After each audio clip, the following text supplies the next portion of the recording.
I've been talking about the Canadian housing bubble for a while, but now I want to take a step back and look at how we got here.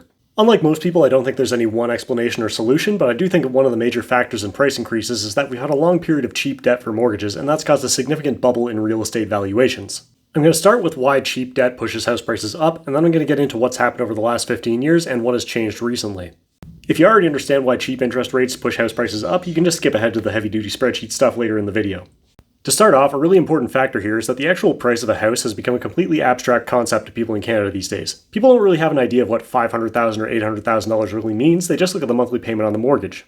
You see this way of thinking pushed all the time by people in the real estate industry, as well as just ordinary people trying to justify a price. They'll tell you to look at a mortgage payment versus your monthly rent, and remember that mortgages build equity, but rent doesn't. So for almost everyone, the monthly payment is what matters, not the price. And this is why I've been saying that home prices are strongly affected by interest rates. At a lower interest rate, you can borrow more money, so all else being equal, you'd be willing to pay a higher price for the same house. Say, for example, you can afford a monthly payment of $2,000. Over a 25-year mortgage, you'll make 300 monthly payments for a total of $600,000. At a 2% interest rate, about $127,000 of that money goes to interest, and $473,000 goes to paying down the loan. That also means that at this interest rate, $473,000 is the amount that you can afford to borrow because that's how much you'll pay off over the length of the loan. At a 7% interest rate, $311,000 goes to interest and only $289,000 goes to principal. So when interest rates go up, you can't borrow as much money for the same monthly payment. This chart shows the amount you can borrow with a $2,000 payment at different interest rates. At an interest rate of 10%, you could borrow about $228,000. At 6%, you could borrow $315,000. And at 1.5%, you could borrow just over $500,000. So, assuming you can afford the down payment, you might be willing to pay drastically different amounts for the same house at different interest rates, even if your income and monthly budget was the same. On the flip side, if you had, say, a $400,000 mortgage on a $500,000 home, this is what your monthly payments would look like at different interest rates. At 1.5%, you'd be paying $1,600 a month, but at 6%, you'd be paying over $2,500 a month. So for house prices to stay the same when interest rates have increased so much, it's equivalent to almost a 60% increase in the cost of buying a home. As I've said before, over the past few decades, interest rates have been consistently going down over time until just recently. So how does this affect house prices? To figure it out, I use the data on discounted 5-year mortgage rates from RateHub because the actual rates offered to borrowers tend to be a little bit lower than what's posted by the banks. Then I took a payment of $2,000 a month in July 2008 dollars, which is 15 years before the most recent data, and adjusted it based on the Consumer Price Index. Basically, paying $2,000 a month 15 years ago is roughly the same as paying $2,700 a month today. Then I took the historical interest rates and the monthly payment and ran it through the mortgage formula to figure out how much you could afford to borrow on that equivalent monthly payment on a 25-year mortgage. Basically, I'm calculating your effective borrowing power at an equivalent monthly payment over the years because I'm going to be comparing it to a home price index which is not adjusted for inflation.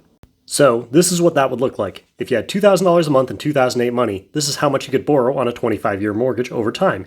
You can see that your borrowing power basically doubles from $300K to $600K before falling back below $500K after the recent rate hikes. Now, it doesn't really matter if you have $2,000 a month or $1,000 or $3,000, the proportional effect is the same. So I took that data and converted it to an index where July 2008 is the baseline of 100. It's the same curve, it's just made into a general comparison instead of a specific dollar amount. And the reason I'm doing this is so that I can compare it to the Terranet House Price Index, which is a benchmark house price index. That means we're making an apples-to-apples comparison of how the same house changes in value over time. It's important to do that because over time, new build houses have gotten bigger and more luxurious on average, which has also pushed up the average price more because you're not buying the same product, which is a separate problem that I'm not going to talk about in this video. I'm trying to isolate the effect that cheap debt has had on house prices, which is why I'm using a benchmark index. So this is what that looks like. As you can see, the curves for borrowing power and home prices track each other pretty closely up until the last couple of years. There's an obvious increase in home prices over time, but it's mostly been supported by general inflation and the availability of cheap debt. However, you can see that recently there's been a really rapid divergence of house prices versus the amount people can borrow for a mortgage. To show the combined effect a little more clearly, I converted it to a ratio of the home price index divided by the borrowing power index. You can see that there's a slow but obvious increase in house prices over a decade or so, but a lot of the price increase is supported by cheap mortgages. In fact, in 2021, when rates were at rock bottom, there was a point where you could actually get an equivalent house for the equivalent monthly payment of 15 years ago. But then you can see that things go absolutely crazy in the last couple of years. You'll also notice this area of the charts that I've highlighted because this is something I've talked about in the beginning of the end video that I made a while ago. That highlighted section is the period of time when we had a massive increase in the number of people taking variable rate mortgages. At the time, interest rates on variable rate mortgages were a little lower, which meant that you could get more money for a lower monthly payment compared to a fixed rate mortgage. And this is the same time that rates were rising and house prices were rapidly diverging from borrowing power, which puts those people in an extremely risky position. And that brings us back to something I've discussed many times, which is how people are really bad at evaluating risk in real estate because they think it's an invincible investment. Even though most people only think about the monthly payment, the actual price still really matters. When rates are falling and prices are going up, everyone who's already bought has a great time because they're making money and their debt is getting cheaper. But if rates go up and prices fall, you don't owe any less money than you did before, but the amount you're paying to borrow it is getting higher and higher, even if the price of your house decreases. And 2 years ago, when rates were at rock bottom, they really only had one direction they could go, so people who bought based only on a monthly payment may have gotten themselves into real trouble now that rates have gone up significantly. So, despite how much people like to talk about supply and demand, there's been a massive decrease in the amount of money available on the demand side, which means that unless interest rates go back down quickly or incomes rise very quickly, there's going to be a lot of downward pressure on prices. And frankly, it doesn't seem like rates are going to plummet anytime soon, and I don't think anyone is expecting a massive increase in average income. Like I've said before, none of this means housing is suddenly going to become more affordable because there's still a supply shortage and debt is getting more expensive. But it does seem like there's a significant risk of a drop in valuations as borrowers get more stressed by interest rates, particularly as more and more fixed-rate loans come up for renewal over the next few years.